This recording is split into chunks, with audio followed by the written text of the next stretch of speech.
Praise Lord. நான் இப்போது நற்கிரேண்டு தலைப்பில் ஒரு பரிசுத்த வேதாகத்தில் ஒரு கதை சொல்ல போகிறேன். யோப்பா என்னும் ஒரு பட்டணத்தில் தொற்காலஞ்சோறு சீர்ச்சி வாழ்ந்து வந்தார்கள். அவருடன் மாறு பெயர் தபித்தா. அந்த பாட்டி அநேக நற்கிரிகளையும் தருமங்களையும் செய்து வந்தார்கள்.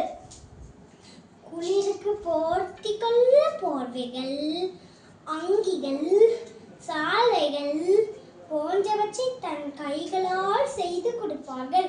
அந்த பாட்டி ஒரு நாள் வியாதிப்பட்டு மரணம் அடைந்தார்கள். அவர்களை குளிப்பாட்டி மேல் வீட்டில் கிடைக்கி வைத்தார்கள்.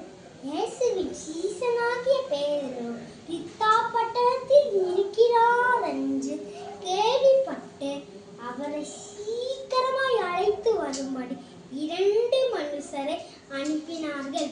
பேதுரு வந்தபோது விதவைகள் எல்லாரும் தக்கால் தங்களுக்கு செய்து கொடுத்த வஸ்திரங்களையும் அங்கிகளையும் காண்பித்து மிகவும் அழுதார்கள்.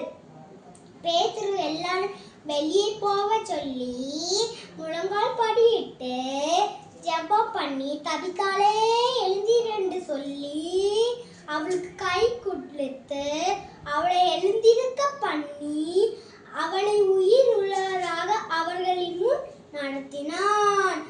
அப்பொழுது அநேகர் கர்த்தரிடத்தில் விசுவாசம் வைத்தார்கள்.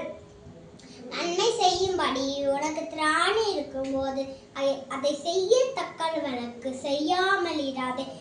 நீதிமொழிகள் 3:27. இந்த வசனத்தின்படி பிள்ளைகளாகிய நாமும் நம்மால் முடிந்த உதவியை பிறருக்கு செய்து கர்த்தர்